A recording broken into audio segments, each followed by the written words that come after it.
Alors simplement, excusez-moi, on va essayer de ne pas perdre trop de temps parce que Edoui Plenel doit être à 20h au Petit Cursal.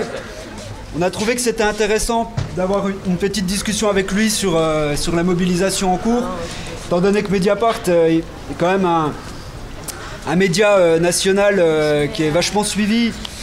Et on sait qu'il n'y en a pas tellement qui font vraiment le travail correctement pour rendre compte un minimum de la réalité de façon pertinente. Donc ce qui nous intéressait justement, c'était d'avoir votre avis sur la mobilisation en cours, étant donné que, comme vous me l'avez dit, Mediapart apparemment a été un des rares médias à avoir été aussi sur la place de la République, invité par la commission communication là-bas. Donc, que ce soit à Paris ou ailleurs, je ne sais pas comment Mediapart couvre actuellement le mouvement, mais si vous pouvez nous en toucher quelques mots, voilà. Ok. Bon, bonjour à toutes et tous. Non, ça va, ou c'est moi qui dois me mettre en avant. Bonjour à toutes et tous.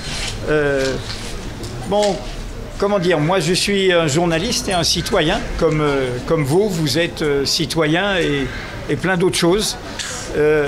Mediapart se veut un journal indépendant, sans fil à la patte, mais du coup ça veut dire respecter l'indépendance des autres et donc surtout respecter l'indépendance de votre mouvement, l'indépendance de cet inattendu, de cet imprévu, de cet improbable qui nous réveille et qui nous fait du bien. Et donc je ne suis pas là pour à votre invitation pour vous dire ce qu'il faudrait faire ou parler d'en haut. Je suis là simplement pour partager avec vous les attentes que nous avons tous. J'ai publié un livre qui sorte de manifeste de Mediapart qui explique pourquoi je suis à Besançon, qui est sorti début mars et qui s'appelle « Dire non ». Dire nous plutôt, puisqu'il faisait suite à dire non. Dire nous, contre les peurs et les haines, nos causes communes. Eh bien, ce programme a été rattrapé par la réalité. Ce qui a surgi avec la pétition électronique loi travail non merci, avec les youtubeurs, on vaut mieux que ça. Et finalement, dans la foulée des manifestations, avec les nuits debout qui ont commencé il y aura demain 3 semaines à partir de la place de la République. Ce nous, il est important qu'il ne soit pas minoritaire, qu'il ne soit pas aux marges, qu'il ne soit pas divisé. Il est important qu'il fasse converger aussi bien toutes les causes communes, ce que nous avons en commun, là où nous travaillons, là où nous vivons, là où nous étudions, tout ce qui peut tourner le dos au poison de la division.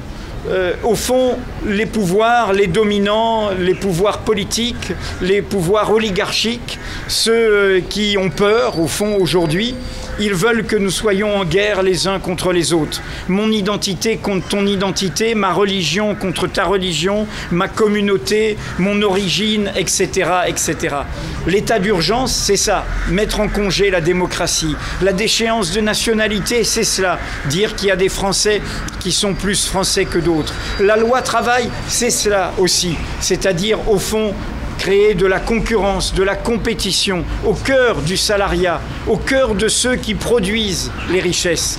Alors, faire cause commune, dire nous, c'est ouvrir un chemin où il n'y a pas de programme établi, où il n'y a pas de leader suprême, où il n'y a pas d'avant-garde autoproclamée, mais où on secoue comme un manteau de poussière, la résignation, la fatalité.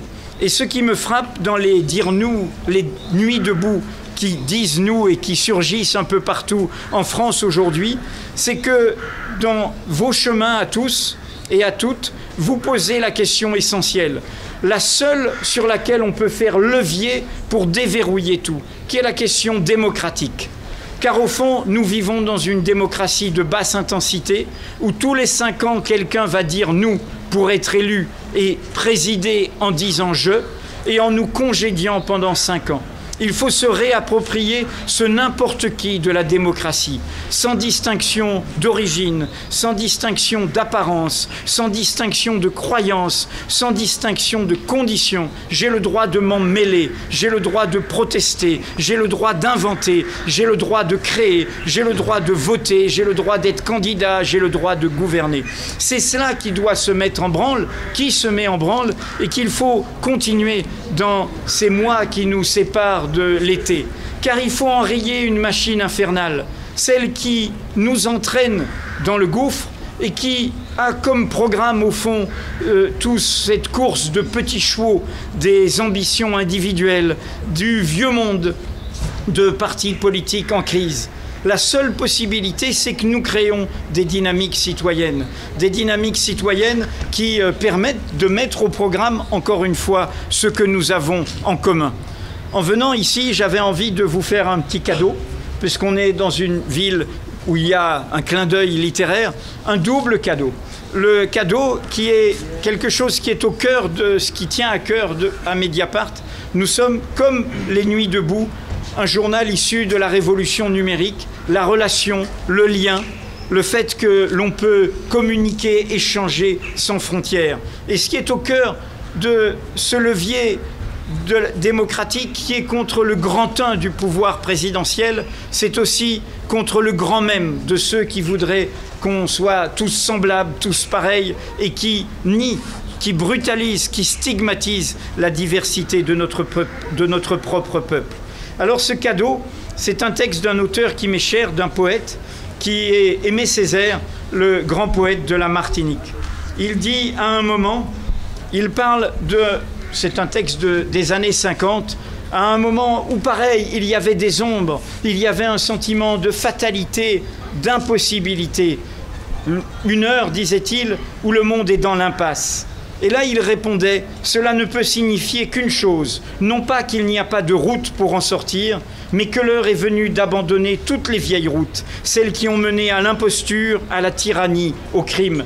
C'est assez dire que pour notre part, nous ne voulons plus nous contenter d'assister à la politique des autres, au piétinement des autres, aux combinaisons des autres, au rafistolage de conscience ou à la casuistique des autres. L'heure de nous-mêmes a sonné. C'est cela que, aussi peu nombreux soyez-vous ce soir, car c'est toujours comme cela que ça commence, car ce sont des minorités qui réveillent les majorités, ce sont des minorités qui inventent, car les majorités, elles sont dans des conforts de situation, confort d'âge, parce qu'elles ont moins à perdre, elles ont plus à perdre, et ce sont les minorités qui vont bousculer et inventer. Alors, dernier cadeau, le plus beau poème de Victor Hugo dédié à la jeunesse. Il s'appelle Les Tuileries. Il est de 46, avant la Révolution de 48. Il fut chanté en chanson. Il est très long, mais je vais vous en dire juste un moment. C'est l'histoire de deux drôles, de joyeux bandits qui savent rire et battre et qui mangent comme 4, qui buvent comme 10 et qui embêtent le bourgeois, qui embêtent ceux qui sont du côté de l'ordre établi, des conformismes. Et à un moment, il dit, nous avons l'ivresse, l'amour, la jeunesse, des éclairs dans les yeux, des points formidables. Nous sommes des diables, nous sommes des dieux. Alors soyez des diables, soyez des dieux, dites-nous et bousculez.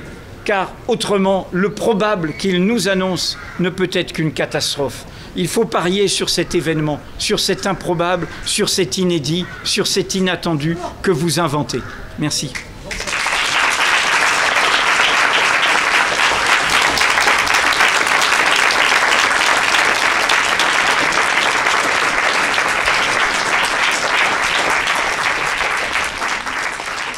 Merci à vous.